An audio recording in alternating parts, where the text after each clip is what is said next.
This is Steve Ridgel, and as most of you know, we've moved out to our ranch just a little bit southeast of Abilene, so we're not far out. We're 30 minutes. I still work for Hillcrest here in town in Abilene and still work for Herald Truth, though that job's pretty much remotely, so that works well. But it's been interesting. As part of our move, we decided to sell our house in Abilene. That way we can pay off much of the note for building the barn dominium, and you know how that process goes.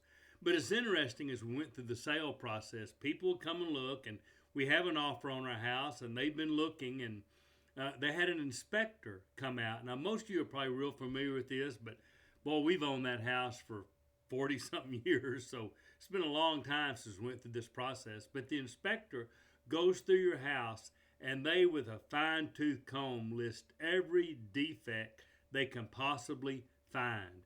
Things they think may be structural, things they think are cosmetic, but they fine tooth comb pick it to death. And if you just read the inspection report, and I want to be clear here, we were pretty fortunate because we kept our house up. We didn't really have a lot of maintenance that had to be done. Not many things that were certainly structural, not much they asked for. So we really came out well. But I was looking at that inspection report and I thought, man, if you just read that, you'd think this house was a mess. When the truth is, it's really a pretty sound, pretty nice house. And so you know where I'm going with this. I started thinking about, well, how we sometimes look at people's lives spiritually. Sometimes even our own. Sometimes we're our own worst critic. You look at the things you don't do.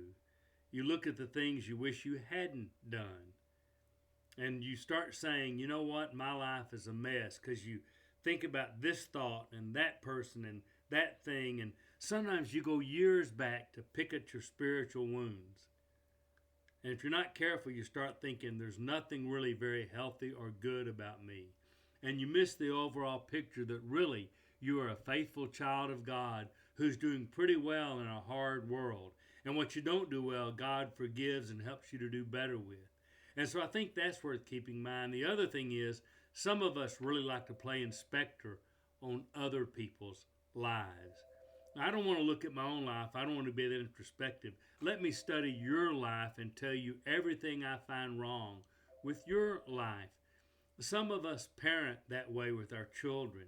Well, let me tell you things that you don't do well instead of reminding them all the great things they do and how healthy they are. Some of us are that way with our mates. Let me find every flaw I can in my mate. And some of us are just so judgmental about people. We're like the inspector trying to be sure we find everything that could be wrong, and you miss the total picture. I know there are a lot of people that struggle. I mean, all of us have sometimes, but for most of us, really, we're doing pretty well following Jesus. So I want to tell you today that I don't care what the nitpicking inspector would tell you in your life.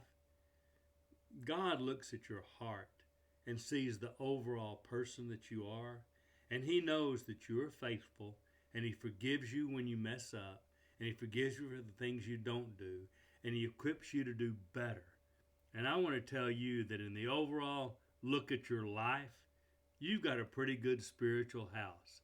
Don't let an inspector nitpick it to death so you miss the overall beauty of what you are in God.